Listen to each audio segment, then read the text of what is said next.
Bekicot adalah keong darat yang hidup di area lembab.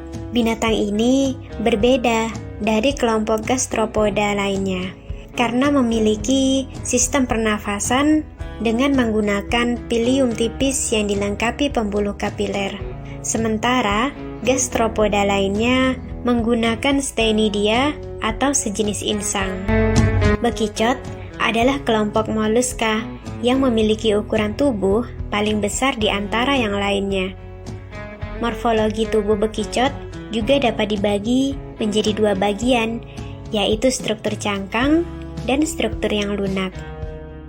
Secara umum, berat badan bekicot berkisar antara 150 sampai 200 gram dan panjang tubuhnya mulai dari 90 sampai dengan 130 mm. Dikabarkan, bekicot berasal dari Afrika Timur dan menyebar ke hampir semua penjuru dunia akibat terbawa dalam perdagangan. Moluska ini sekarang menjadi salah satu spesies invasif terburuk di dunia, sehingga beberapa negara bahkan melarang pemeliharaannya sebagai hewan piaraan, termasuk Amerika Serikat. Hewan ini mudah dipelihara dan di beberapa tempat bahkan dikonsumsi, termasuk di Indonesia. Meskipun berpotensi membawa parasit, bekicot yang dipelihara biasanya bebas dari parasit. Bekicot di luar negeri dikenal dengan nama escargots, terutama di Prancis. Orang Prancis sangat menyukai masakan dengan bahan baku ini. Ada yang bilang salah satu cara untuk mengecek apakah restoran tersebut mempunyai masakan yang enak-enak adalah melalui menu ini dahulu. Di Indonesia, hanya spesies Achatina fulica yang sering dijumpai dan paling banyak. Bekicot di wilayah Indonesia memiliki nama daerah yang berbeda-beda. Misalnya di Jawa Tengah dan Jawa Timur biasa mengenalnya dengan bekicot atau siput, sementara Jawa Barat biasanya mengenalnya dengan keong racun. Bekicot merupakan salah satu potensi sumber protein bagi ternak. Bekicot memiliki kandungan protein sekitar 60% dan asam aminonya tergolong cukup lengkap. Di samping itu, cangkang bekicot kaya akan kalsium. Untuk menjaga nilai mutu gizi proteinnya, hasil pemanenan bekicot segar perlu dilakukan pengolahan sedemikian rupa agar tetap dapat dimanfaatkan dalam kurun waktu yang relatif lama sebelum diberikan pada ternak. Sebelum dibuat menjadi pakan ternak, bekicot terlebih dahulu diolah menjadi tepung. Tepung bekicot ini dapat menggantikan tepung ikan yang biasa terdapat pada pakan unggas dan pakan ternak ruminansia. Bekicot sebenarnya merupakan hama yang menyerang dedaunan atau buah hasil panen kebun. Akhirnya, banyak orang yang mengusir hewan melata ini dari kebunnya.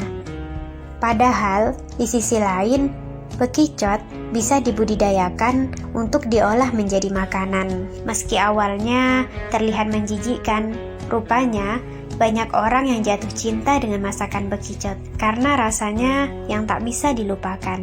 Banyak resep dan menu untuk mengolah bekicot. Di antaranya sate bekicot, rica-rica bekicot, krengsengan bekicot, bekicot saus padang, dan bekicot goreng crispy. Bahkan di Prancis, banyak orang yang rela menghabiskan 12 euro atau sekitar 180.000 untuk seporsi kecil bekicot.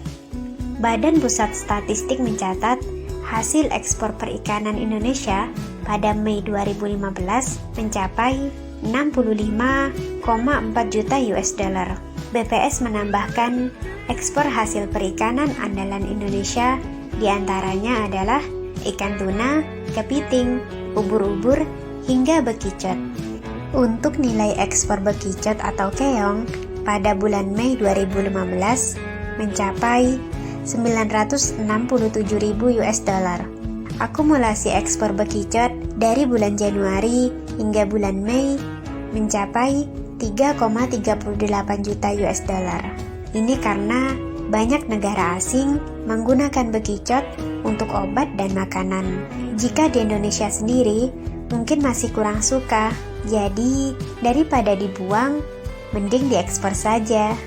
Seorang petani di Thailand berhasil meraup pundi-pundi uang dari lendir siput. Bahkan, usaha peternakan siput mampu meraih penghasilan sekitar 314 juta US dollar atau senilai 4,4 triliun. Padahal sebelumnya, para petani padi di sana membenci kawanan siput yang kerap memakan tunas tanaman dan hasil panen, termasuk salah seorang petani tersebut yang dulu menganggap siput adalah hama.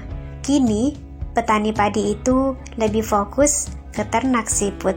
Dengan memiliki 1.000 siput ternak, ia dapat menghasilkan tambahan uang sebesar 320 US dollar hingga 650 US dollar atau sekitar 4,4 juta hingga 9 juta tiap bulannya. Pada awalnya, para warga dapat dengan mudah memberikan siput dengan cuma-cuma. Namun sekarang, ia membeli siput sekitar 14.000 per kilogram. Dan sekarang sudah banyak orang yang melakukan ternak siput, sehingga persaingan pun makin tinggi. Di Provinsi Nangkok Nayok yang berjarak 2 jam dari ibu kota Bangkok, ada sekitar 80 lahan peternakan siput. Menurut penelitian CMI, usaha peternakan siput mampu meraih penghasilan sekitar 314 juta atau 4,4 triliun dengan menjual lendir siput yang digunakan sebagai bahan kosmetik serta alternatif kecantikan. Lendir siput diketahui kaya akan kandungan kolagen yang menurut beberapa perusahaan kecantikan lebih berharga daripada emas. Lendir tersebut diproduksi dari kelenjar siput yang diperah dengan meneteskan air di atasnya menggunakan sebuah pipa kecil. Lendir hasil perahan tersebut kemudian dijual ke perusahaan kosmetik Thailand yang secara rutin mengekspor produknya ke Korea dan Amerika Serikat. Sejauh ini, produsen tersebut telah menjual serum kecantikan kulit dengan merek Acha serta memasok bedak tabur pada sejumlah perusahaan kosmetik Korea dan Amerika Serikat. Setiap 1 kilogram bedak yang diproduksi, ia mematok harga 1,8 juta baht atau sekitar 815 juta.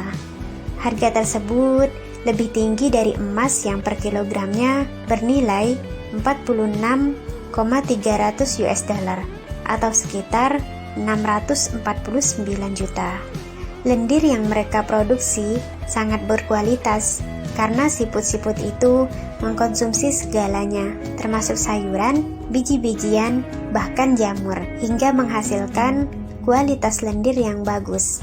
Lendir siput juga dapat digunakan untuk menyembuhkan kulit terbakar dan luka. Informasi akan kandungan baik dari lendir siput juga dibenarkan oleh dokter yang bertanggung jawab atas proses pemurnian. Ia mengatakan lendir siput mengandung kolagen dan elastin yang dapat membuat kulit kencang dengan sedikit kerutan.